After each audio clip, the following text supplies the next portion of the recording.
पृथ्वी से करीब 4 अरब 50 करोड़ किलोमीटर दूर जैसे ही आप हमारे सोलर सिस्टम यानी सौरमंडल के बाहरी क्षेत्र में दाखिल होंगे, आपको 3 अरब किलोमीटर से भी ज़्यादा लंबा एक विशालकाय घेरा मिलेगा, जहां आपको लाखों की संख्या में बर्फीले जमे हुए पिंड आसानी से मिल जाएंगे। इसके अलावा यहां आपको धूमकेतु यानी कॉमेट्स नजर आएंगे, जो हजारों किलोमीटर तक चौड़े अमोनिया और मीथेन से भरे हुए पत्थरों से बने हुए हैं। यानी इस घेरे को क्यूपर बेल्ट के नाम से जाना जाता है। इस क्षेत्र से आपको हमारे सौरमंडल के शुरुआती दौर का काफ़ी अनुमान लग जाएगा। 1930 में वैज्ञानिकों ने इसी क्यूपर बेल्ट में मौजूद अपनी जगह को बदलने वाले सबसे बड़े पिंड की खोज की थी, जिसे आज हम प्लूटो के नाम से जानते हैं। वैसे तो क्यूपर बेल्ट में प्लूटो की साइज के कई और भी प्लैनेट मौजूद हैं। सोलर सिस्टम में प्लूटो पर बाकी प्लैनेट के मुकाबले हमने शायद ज़्यादा ध्यान नहीं दिया। 1989 तक हम इंसानों ने सोलर सिस्टम के सभी प्लैनेट पर स्पेसक्राफ्ट भेज दिए थे और उनके बारे में जानकारी भी मिलना शुरू हो चुकी थी, पर अभी भी प्लूटो तक पहुंचना हमारे लिए असंभव ही था। यह इतना ज़्यादा दूर है और अपने आसपास मौजूद पिंडों से घिरा हुआ है। इसके पास तक पहुंचना बहुत बड़ी ही चुनौती थी। बहरहाल साल 2006 में वो दिन आ ही गया जब हमने प्लूटो के लिए एक डेडिकेटेड प्रू न्यू होरिज़न को लॉन्च किया। प्लूटो की दूरी का अंदाज़ा आप इसी बात से लगा सकते हैं कि इसके लिए एक पेज वेब प्रोब की लॉन्चिंग स्पीड करीब 16.26 किलोमीटर प्रति सेकंड की गई थी।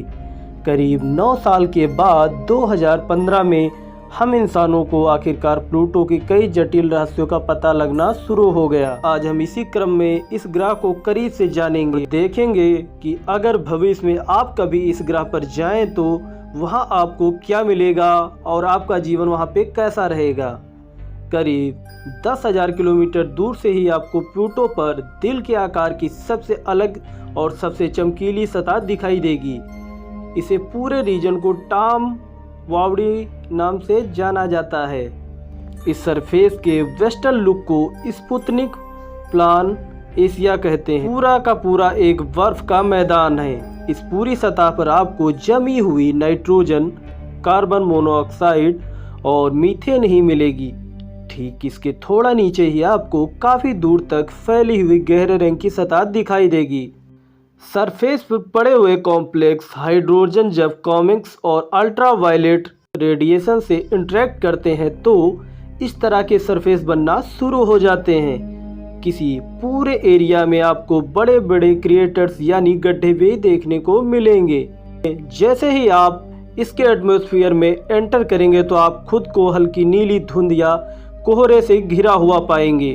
आपको मुख्य तौर पर नाइट्रोजन ही मिलेगी। इसके अलावा कुछ मात्रा में मीथेन, कार्बन मोनोऑक्साइड और कुछ ऑर्गेनिक कंपाउंड भी मिलेंगे। लगभग 160 किलोमीटर ऊपर तक फैली हुई यह धुंध प्लूटो की सतह पर मौजूद बर्फ के कारण ही बनती है। हमारे चंद्रमा से लगभग 2/3 छोटे इस ग्रह का पथरीला भीतरी भाग पूरी तरह से बर्फ से ढका हुआ है। इसकी डेंसिटी इतनी कम है कि इसका भार हमारे चंद्रमा का करीब 16% ही है। जैसे कि आप इसकी सतह पर कदम रखेंगे तो को 2 से 3 किलोमीटर लंबे पहाड़ों और कई बड़े बड़े खुले मैदानों और घाटियों के बीच पाएंगे। इसके साथ ही यह आपको 250 किलोमीटर से ज़्यादा लंबे ज्वालामुखी के नए क्रेटर्स भी दिखेंगे। पहाड़ मीथेन जैसी जमी हुई गैसों से देखे होंगे, जो किसी पर्वत या वाटर माउंटेन से कम नहीं होंगे।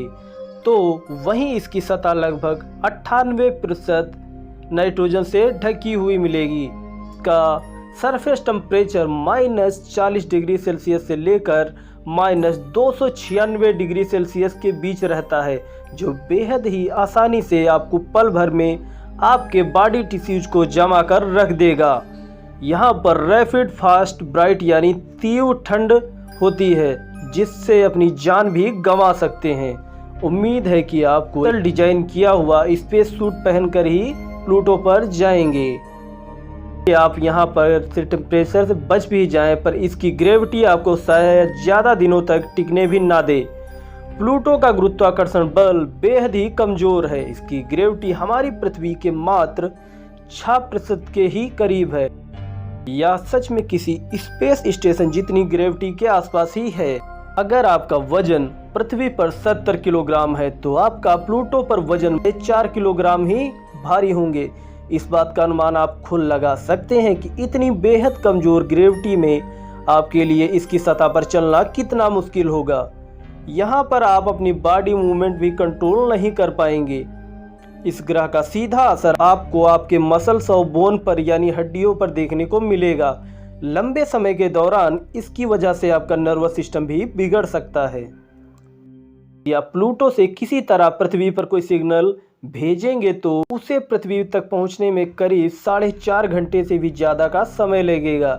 हालांकि यह समय ज़्यादा भी हो सकता है। प्लूटो पर आपको एक दिन गुजारने के लिए पृथ्वी के 153 घंटों का इंतजार करना पड़ेगा। जी हाँ, पृथ्वी के 248 साल समाप्त होते हैं, तब जाकर प्लूटो का एक साल पूरा होता है। इसका मतलब यह है कि आपके दिन और रात यहाँ काफ़ी ज़्यादा लंबे होने वाले हैं। इन सभी चीज़ों के अलावा आपको यहाँ कुछ अद्भुत नज़ारा भी देखने को मिल सकते हैं जो आपको पृथ्वी पर पहले कभी नहीं देखे होंगे। सन लाइफ को प्लूटो तक पहुँचने में औसतन 5.5 घंटे का समय लगता है। यह सूर्य से इतना दूर है कि आप बिना रुके लगातार सूर्य को आसानी से देख सकेंगे। इसकी चमक 900 गुना तक कम हो चुकी होगी। ये किसी नॉर्मल स्टार को देखने जैसा होगा। प्लूटो ग्रह स्टेबल नहीं है, यह लगातार बदलता रहता है। जब यह अपनी कक्षा से सूर्य से दूर जा रहा होगा तो आपको यहाँ का नज़ारा पूरा वर्ष बर्फ से भरा हुआ मिलेगा। इस बात में कोई शक नहीं है कि आपको लंबे समय तक बर्फ के बारिश भी देखने को मिले।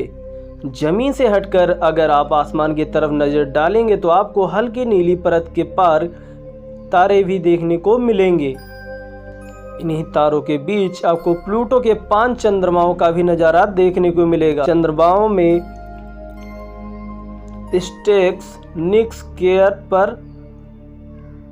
केपर और हाइड्रा नाम के चंद्रमा आपके छोटे और दूर दिखाई देंगे, पर प्लूटो के सबसे बड़े और सबसे करीबी चंद्रमा का आश्चर्यजनक नज़ारा आपके होश भी उड़ा सकता है। प्लूटो का यह सबसे बड़ा चंद्रमा उसके साइज का आधा है और यह उससे मात्र 19,000 किलोमीटर की दूरी पर है। हमारा चंद्रमा हमसे इसके मुकाबले 20 गुना ज़्यादा दूर है। अभी भी हमने प्लूटो के बारे में बाकी प्लैनेट के मुकाबले बेहद कम ही जाना है। न्यू होराइजन के जरिए हर बार जब भी हम इसके बारे में कोई नई जानकारी मिल रही है, इसके राज हमारे सामने आने लगे हैं। खैर, इतनी दूर किसी जीवन को खोजना कोई गलत बात नहीं है, पर इस बात की संभावना ज़्यादा ही है कि हम शायद ही इस प्लेनेट पर कभी जाने की सोचेंगे। फिलहाल नई स्टडी में इस बात का जिक्र हुआ है कि धीरे धीरे प्लूटो की कंडीशन और भी ज़्यादा कोल्डर यानी ठंडी होती जा रही है, जिसकी वजह से इसके मौसम में भी बदलाव होने लगे हैं। इसके चलते संभावना है कि आने वाले समय में ये अपना वायुमंडल भी खो बैठे। तो दोस्तों, आपको क्या लगता है, ऐसे क्या विचार हैं, इसको लेकर कमेंट में ज़रूर बताएं। यह भी बताएं कि आपको ये प्लूटो पर जाने का मौका मिला तो आप वहां पर जाना पसंद करेंगे। अगर ये वीडियो इंटरेस्टिंग और इन्फॉर्मेशन लगी हो तो वीडियो को लाइक और वीडियो को शेयर करना ना भूलें, और मेरे चैनल को सब्सक्राइब नहीं किया है तो मेरे चैनल को सब्सक्राइब करें और बेल आइकन को दबा दें। आखिर तक आने के लिए आप सभी का धन्यवाद।